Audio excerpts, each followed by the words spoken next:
नमस्कार साथियों, पॉलिटेक्निक पाठशाला में आप सभी का स्वागत है। सेकंड सेमेस्टर में मल्टी स्टेज ट्रांजिस्टर एम्पलीफायर आपको पढ़ाया जा रहा है एनालॉग इलेक्ट्रॉनिक्स में, और 5वां चैप्टर चल रहा है। इसके बाद एक चैप्टर और बचा है, तो उसके बारे में आगे क्या करेंगे डिस्कस करेंगे। पिछले लेक्चर में जो है आरसी कपुल्ड मल्टी स्टेज एम्पलीफायर पढ़ाया गया था, उसमें का फ्रिक्वेंसी रिस्पॉन्स कर्व अभी बाकी है, तो उसको हम इस लेक्चर में क्या करेंगे, पढ़ाएंगे। ठीक है, तो फ्रिक्वेंसी रिस्पांस कर्व क्या होता है उसी के बारे में क्या करेंगे, देखेंगे। देखिए, जो फ्रिक्वेंसी रिस्पांस कर्व होता है वो फ्रिक्वेंसी तथा गेन के बीच में खींचा जाता है। वोल्टेज गेन के बीच में क्या किया जाता है, खींचा जाता है। फ्रिक्वेंसी और वोल्टेज गेन के बीच में खींचा जाता है। तो आरसी कपुल्ड एम्पलीफायर का जो वोल्टेज गेन हम वो फ्रिक्वेंसी रिस्पांस कर्व जो मिलता है वो कुछ इस प्रकार मिलता है। इसके बारे में अभी हम डिस्कस करेंगे। पहले इसको देख लेते हैं कि क्या चीज़ यहाँ पर कंटेंट है इसमें। आरसी कपुल्ड एम्पलीफायर का फ्रिक्वेंसी रिस्पांस कर्व, ठीक है।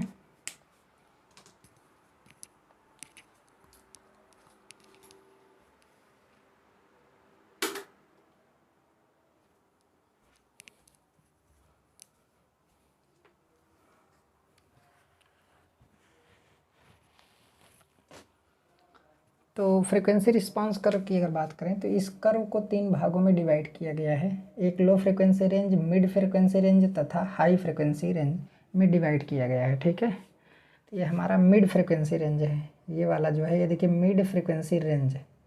और ये क्या है आपका, इसके इस साइड हाई फ्रिक्वेंसी रेंज है, और इसके इस साइड हमारा क्या है, लोअर फ्रिक्वेंसी रेंज है। Lower frequency range ELFR, HFR और MFR। MFR मतलब मिड फ्रिक्वेंसी रेंज, HFR मतलब हाई फ्रिक्वेंसी रेंज, और ELFR मतलब लोअर फ्रिक्वेंसी रेंज। तो 3 भागों में से क्या किया गया है, डिवाइड किया गया है। तो आरसी कपुल्ड एम्पलीफायर का जो फ्रिक्वेंसी रिस्पांस कर्व मिलता है वो कुछ इस तरीके का मिलता है, ऐसे। ठीक है, देखिए यहाँ पर कांस्टेंट बना हुआ है, इस पर गेन होता है, इस पर फ्रिक्वेंसी होती है। तो मिड फ्रिक्वेंसी रेंज में गेन हमेशा क्या होता है, कांस्टेंट होता है। आरसी कपुल्ड में ये ग्राफ खींचा गया और पाया गया। ठीक है, क्या होता है, कांस्टेंट होता है। और हायर फ्रिक्वेंसी रेंज में गेन हमारा क्या होता है, कम होता है। लोअर फ्रिक्वेंसी रेंज में भी गेन हमारा क्या होता है, कम होता है। कम क्यों होता है, लोअर फ्रिक्वेंसी रेंज में गेन हमारा कम इसलिए होता है, इसका 2 कारण है। ठीक है, इसका 2 कारण है। पहला है CC कैपेसिटर और दूसरा है CE कैपेसिटर। इसकी वजह से जो है लोअर फ्रिक्वेंसी रेंज में गेन हमारा क्या होता है, कम होता है। और हायर फ्रिक्वेंसी रेंज में गेन हमारा कम क्यों होता है, एक तो है बीटा, ट्रांजिस्टर का बीटा फ्रिक्वेंसी पर डिपेंड करता है, तो उसकी वजह से डिस्टर्बेंस होता है। दूसरा एक होता है इंटर इलेक्ट्रोड कैपेसिटेंस के कारण होता है, और तीसरा आपका जो है इंटर वायरिंग कैपेसिटर के कारण होता है। उसके बारे में हम क्या करेंगे, बताएंगे आगे। अभी पहले इसको देख लेते हैं। ठीक है, तो ये हमारा क्या है, लोअर। इसके इधर क्या है, हमारा लोअर है, और ये क्या है, हायर फ्रिक्वेंसी रेंज है, लोअर फ्रिक्वेंसी रेंज है, मिड फ्रिक्वेंसी रेंज है। मिड फ्रिक्वेंसी रेंज में गेन हमेशा क्या रहता है, कांस्टेंट। हायर फ्रिक्वेंसी रेंज में गेन देखिए कम हो रहा है, गेन हमारा क्या हो रहा है, कम हो रहा है। लोअर फ्रिक्वेंसी रेंज में भी गेन हमारा क्या हो रहा है, कम हो रहा है। केवल मिड फ्रिक्वेंसी रेंज में ही गेन हमारा क्या होता है, मैक्सिमम होता है और कांस्टेंट होता है। ये मैक्सिमम है, मिड फ्रिक्वेंसी रेंज का गेन है। ठीक है, मिड फ्रिक्वेंसी रेंज का गेन है। और ये FU क्या है, अपर कट ऑफ फ्रिक्वेंसी है। अपर कट ऑफ फ्रिक्वेंसी आगे लिख देंगे। और FL क्या है, लोअर कट ऑफ फ्रिक्वेंसी है। ठीक है, ये लोअर कट ऑफ फ्रिक्वेंसी है, और ये क्या है, अपर कट ऑफ फ्रिक्वेंसी है, ये वाला पॉइंट। ठीक, इसको जानना आपके लिए क्या था, ज़रूरी था। और यहाँ से यहाँ के बीच का जो डिस्टेंस है वो क्या कहलाता है, बैंडविड्थ कहलाता है। क्या कहलाता है, बैंडविड्थ कहलाता है। ठीक है, तो अब इसको देख लेते हैं कि इस कर्व को 3 भागों में क्या किया गया है, डिवाइड किया गया है। ठीक है, 3 भागों में, एक आपका low frequency range, mid frequency range तथा हायर फ्रिक्वेंसी रेंज में डिवाइड किया गया है। यह कर्व देखने से पता चलता है कि मिड फ्रिक्वेंसी रेंज में वोल्टेज गेन कांस्टेंट होता है। इस रेंज में वोल्टेज गेन को मिड फ्रिक्वेंसी गेन कहा जाता है। इस रेंज में वोल्टेज गेन को मिड फ्रिक्वेंसी रेंज कहा जाता है, क्योंकि मिड फ्रिक्वेंसी पर गेन हमारा क्या है, कांस्टेंट है। तो जो गेन होगा उसे मिड फ्रिक्वेंसी गेन के नाम से क्या करेंगे, जानेंगे। ठीक है, तथा लो फ्रिक्वेंसी रेंज तथा हाई फ्रिक्वेंसी रेंज पर वोल्टेज गेन कम होता है। मिड फ्रिक्वेंसी रेंज कितना, देखिए हायर और लोअर पे गेन हमारा क्या हो रहा है, कम हो रहा है। देखिए कम हो रहा है कि नहीं, ठीक है। अब क्यों कम हो रहा है वो चीज़ आगे हम लिखे हैं, उसको मैं बताऊंगा आपको। मिड फ्रीक्वेंसी रेंज कितना होता है, 50 हर्ट्ज से लेकर के 20 किलो हर्ट्ज तक ये मिड फ्रीक्वेंसी रेंज हमारा होता है, ठीक है। अब पहला पॉइंट, लो फ्रीक्वेंसी पर वोल्टेज गेन कम होने के कारण, क्योंकि देखिए इधर क्या है, लो फ्रीक्वेंसी रेंज है, तो लो फ्रीक्वेंसी साइड में जो है वोल्टेज गेन कम होने का मेन कारण क्या है, वोल्टेज गेन कम होने का मेन कारण क्या है लो फ्रीक्वेंसी पे।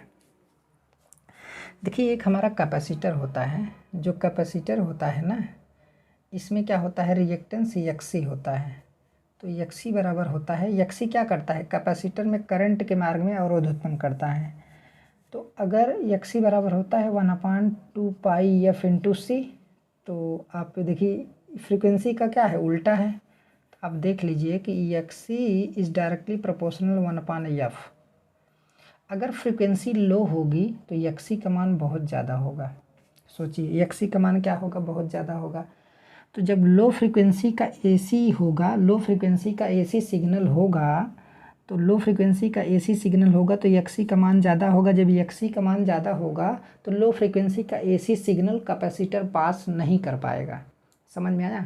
तो यक्सी का मान ज़्यादा होने से कैपेसिटर में वोल्टेज ड्रॉप, आई इंटू यक्सी ड्रॉप, वोल्टेज ड्रॉप बढ़ जाता है। आई इंटू यक्सी वोल्टेज ड्रॉप क्या हो जाता है, बढ़ जाता है ओम के नियम के अनुसार, ठीक है। जिसकी वजह से गेन हमारा क्या हो जाता है, घट जाता है। लो फ्रीक्वेंसी पर सीसी का यक्सी बहुत अधिक होता है।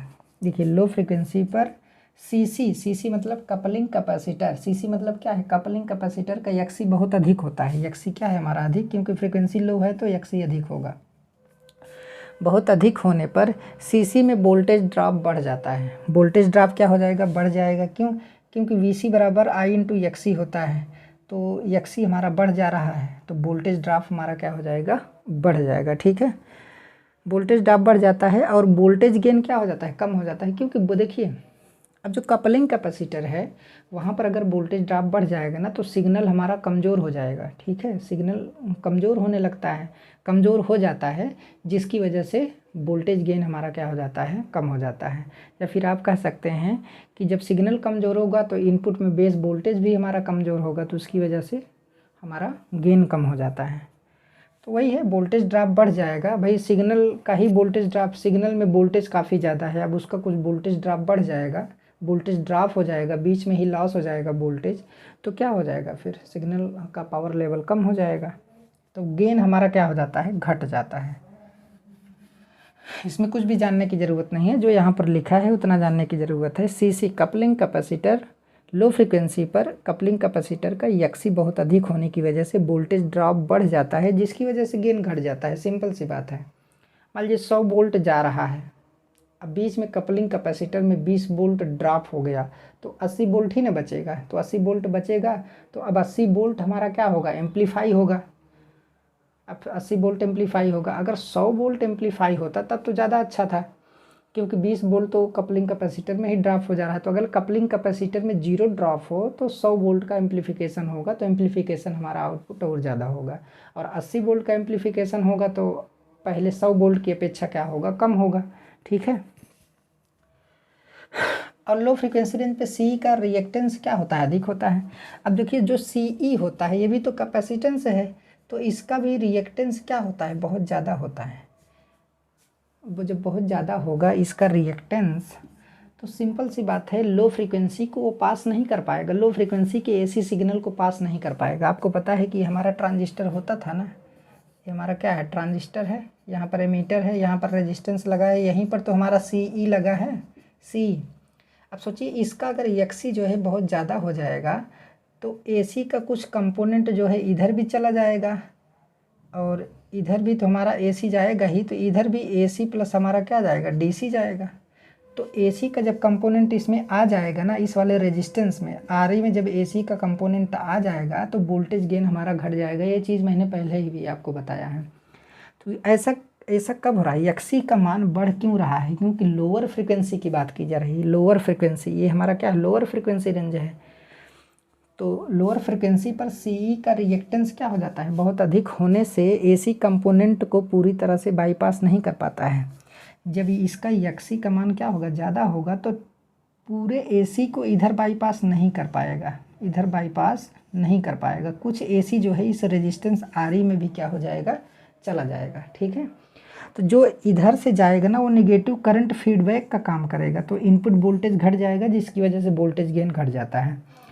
लो फ्रीक्वेंसी पर CE का रिएक्टेंस XC बहुत अधिक होने से AC कंपोनेंट को पूरी तरह से पास नहीं कर पाता है तथा AC कंपोनेंट का कुछ भाग RE में प्रवाहित होने लगता है, जिससे निगेटिव करंट फीडबैक होता है। निगेटिव फीडबैक हो जाएगा तो इनपुट वोल्टेज हमारा VBE का मान घट जाएगा, जिससे हमारा वोल्टेज गेन क्या हो जाता है, घट जाता है। ठीक है, तो ये कारण है लोअर फ्रिक्वेंसी पर वोल्टेज गेन घटने का। देखिए वोल्टेज गेन घट रहा है ना लोअर फ्रिक्वेंसी पे, तो वोल्टेज गेन घट रहा है तो उसके दो कारण हैं, एक CC और एक CE। ठीक है, ये चीज़ है, तो ये तो होना ही है, सिंपल सी बात है। प्रैक्टिकल अब कोई भी चीज़ इतना आइडियल थोड़ी ना होगा कि वो लोअर फ्रिक्वेंसी को भी पास कर देगा और हायर फ्रिक्वेंसी को भी पास कर देगा। ठीक है, तो ये कमी इसमें होती है, उसके लिए कमी को दूर किया जाता है। RE रेजिस्टेंस को जो है उस हिसाब से उसको सेलेक्ट किया जाता है ताकि लोअर फ्रिक्वेंसी भी हमारी क्या हो जाए, पास हो जाए। ठीक है, अब हम लोग पढ़ेंगे हाई फ्रिक्वेंसी पर वोल्टेज गेन कम होने के कारण। हाई फ्रिक्वेंसी पर वोल्टेज गेन कम क्यों होता है? पहला कारण क्या है कि जो ट्रांजिस्टर का बीटा होता है ना, बीटा क्या है, करंट गेन है। ट्रांजिस्टर का बीटा जो है फ्रीक्वेंसी पे डिपेंड करता है। देखिए यहाँ से यहाँ तक हमारा फ्रीक्वेंसी पे इंडिपेंडेंट होता है, लेकिन जैसे ही हाई फ्रीक्वेंसी पर पहुँचता है ना तो हाई फ्रीक्वेंसी पर बीटा का मान घटने लगता है। जब बीटा का मान घटेगा तो लाभ हमारा क्या हो जाएगा, घट जाएगा। ठीक है, अब इंटर इलेक्ट्रोड कैपेसिटेंस के कारण सर्किट में वोल्टेज गेन क्या हो जाता है, घट जाता है। एम्पलीफायर का गेन हमारा क्या हो जाता है, घट जाता है। इंटर इलेक्ट्रोड कैपेसिटेंस किसे बोलते हैं? तो जैसे हमारे पास कोई ट्रांजिस्टर है, ठीक है, ये मीटर है, ये हमारा बेस है और हमारा कलेक्टर है, ये सब है। तो देखिए यहाँ पर कलेक्टर लेयर तथा इस बेस लेयर के बीच भी एक कैपेसिटेंस बनता है। बेस लेयर तथा एमीटर लेयर के बीच भी एक कैपेसिटेंस बनता है, और इस कलेक्टर लेयर और क्या कहते हैं, एमीटर लेयर के बीच भी एक हमारा कैपेसिटेंस बनता है, जिसे इंटर इलेक्ट्रोड कैपेसिटेंस बोला जाता है। ठीक है, तो इंटर इलेक्ट्रोड कैपेसिटेंस के कारण सर्किट में निगेटिव फीडबैक हो जाता है, जिससे लाभ हमारा क्या हो जाता है, घट जाता है। एक चीज़ और बता दें, हाई फ्रिक्वेंसी पर ये बातें बताई जा रही हैं कि हाई फ्रिक्वेंसी पर ऐसा होता है। कारण क्या है कि हाई फ्रिक्वेंसी पर कैपेसिटेंस का रिएक्टेंस हमारा कम हो जाता है, जिसकी वजह से इनपुट इम्पीडेंस घट जाएगा और लाभ हमारा क्या हो जाएगा, घट जाएगा। ठीक है, और आप इनपुट इम्पीडेंस घट जाएगा वो भी कह सकते हैं, और ये भी कह सकते हैं कि निगेटिव फीडबैक हो जाता है, जिसकी वजह से लाभ हमारा क्या हो जाता है, घट जाता है। एक होता है इंटर वायरिंग कैपेसिटेंस के कारण भी हमारा गेन हाई फ्रिक्वेंसी पर क्या हो जाता है, कम हो जाता है, क्योंकि अब ट्रांजिस्टर का कनेक्शन वायर से किया जाएगा तो वायर के बीच में भी आपस में कैपेसिटेंस डेवलप हो जाता है। तो हाई फ्रिक्वेंसी पर जो है, हाई फ्रिक्वेंसी पर वो कैपेसिटेंस भी गेन को क्या करता है, प्रभावित करता है। तो ये जो मैं आपको पढ़ा रहा हूँ ना, ये किस में है, आपका RC कपुल्ड एम्पलीफायर में इसको क्या किया जा रहा है, पढ़ाया जा रहा है। ठीक है, अब हम लोग बैंडविड्थ पढ़ेंगे कि बैंडविड्थ क्या होता है। आपको पता है कि ये क्या है, upper cut off frequency. FU क्या है, FU क्या है, अपर कट ऑफ फ्रीक्वेंसी, और L क्या है, लोअर कट ऑफ फ्रीक्वेंसी। ठीक है, देखिए यहाँ पे गेन घट रहा है, यहाँ पे गेन, यहाँ पे देखिए यहाँ पे और यहाँ पे गेन घट रहा है। लो फ्रीक्वेंसी रीजन में यहाँ पे गेन घट रहा है, लो हाई फ्रीक्वेंसी रीजन में यहाँ पे गेन घट रहा है। तो दोनों का कारण मैंने आपको बता दिया कि क्यों ऐसा हो रहा है। ठीक है, तो देखिए जो हमारा बैंडविड्थ होता है ना, वो अपर कट ऑफ फ्रीक्वेंसी तथा लोअर कट ऑफ फ्रीक्वेंसी का अंतर होता है। ठीक है, तो अपर कट ऑफ फ्रीक्वेंसी को लोअर कट ऑफ फ्रीक्वेंसी में घटा देंगे तो ये हमारा बच जाएगा। देखिए इतने में से यहाँ तक में से आप इतना क्या कर देंगे, इतना घटा देंगे, यहाँ से यहाँ तक का घटा देंगे तो आपका इतना बच जाएगा। तो ये हमारा क्या हो जाएगा, बैंडविड्थ हो जाएगा। ठीक है, तो ये हमारा क्या हो जाएगा, बैंडविड्थ हो जाएगा। तो upper cut off frequency FU तथा lower cut off frequency FL का डिफरेंस बैंडविड्थ कहलाता है। ठीक है, बैंडविड्थ बराबर FU माइनस FL हो गया। बैंडविड्थ वह फ्रीक्वेंसी रेंज है, बैंडविड्थ वह फ्रीक्वेंसी रेंज है। ठीक है, देखिए ये कहाँ पर जा रहा है, यहाँ से लेकर यहाँ तक, ये वाला देखिए, ये यहाँ पे आपको मिल रहा है और ये वाला यहाँ पे मिल रहा है, तो ये चीज़ ध्यान देना है। तो बैंडविड्थ हुआ फ्रीक्वेंसी रेंज है, ये बैंडविड्थ वाली लाइन है ना, ये वाली कौन सी लाइन है, बैंडविड्थ वाली लाइन है। तो बैंडविड्थ वह फ्रीक्वेंसी रेंज है जिसमें एम्पलीफायर का वोल्टेज गेन उसके अधिकतम गेन का 70.7% या उससे अधिक हो जाता है। तो बैंडविड्थ क्या है, बैंडविड्थ पर जो हमारा गेन प्राप्त होता है वो अधिकतम गेन का कितना होता है, 0.707। मैक्सिमम गेन का कितना होता है, 0.707। मैक्सिमम गेन आपका यही है, यहीं पर आपका मैक्सिमम गेन मिलेगा, ठीक है। तो बैंडविड्थ का मतलब क्या है कि बैंडविड्थ पर जो हमारा गेन मिलता है, या फिर बैंडविड्थ वह फ्रीक्वेंसी रेंज है, आप बोल सकते हैं कि बैंडविड्थ वह फ्रीक्वेंसी रेंज है जिसमें जो गेन हमारा मिलता है वो मैक्सिमम गेन का 0.707 गुना मिलता है, ठीक है। आप ये भी कह सकते हैं कि क्या कहते हैं, मैक्सिमम गेन का 70% मिलता है, 70.7% मिलता है। तो वही चीज़ यहाँ पर लिखा गया है, बैंडविड्थ वह फ्रीक्वेंसी रेंज है जिसमें एम्पलीफायर का वोल्टेज गेन अपने उसके अधिकतम गेन का 70.7% या उससे अधिक मिलता है। उससे अधिक आप समझेंगे, उससे अधिक मिलता है, और अगर कंपटीशन में पूछा जाएगा तो ये चीज़ दिया जाएगा, ठीक है। लेकिन इतना या फिर इससे थोड़ा अधिक हमारा होता है। तो आरसी कपल्ड एम्पलीफायर के गुण व दोष और एप्लीकेशन, बैंडविड्थ तो हो गया, बैंडविड्थ मैंने आपको पढ़ा दिया, ठीक है। इसको मैं मिटा दे रहा हूँ। बैंडविड्थ का डिफिनीशन मैंने दो तरीके से दे दिया, एक ये आपका बैंडविड्थ हो गया, और बैंडविड्थ एक ऐसी फ्रीक्वेंसी रेंज है जिसमें गेन जो है अपने मैक्सिमम गेन का कितना हो जाता है, 70.7% हो जाता है, ठीक है।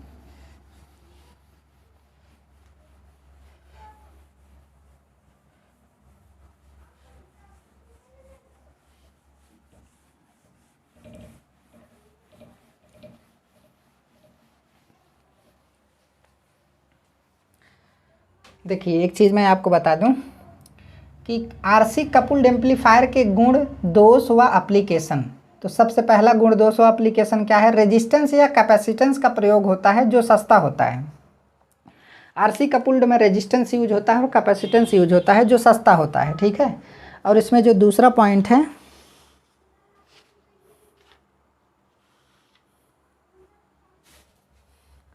रेजिस्टेंस तथा कैपेसिटेंस छोटे आकार के होने के कारण, छोटे साइज का होने के कारण छोटे साइज का होने के कारण सर्किट छोटा होता है, सर्किट छोटा होता है, सर्किट हमारा क्या होता है, छोटा होता है।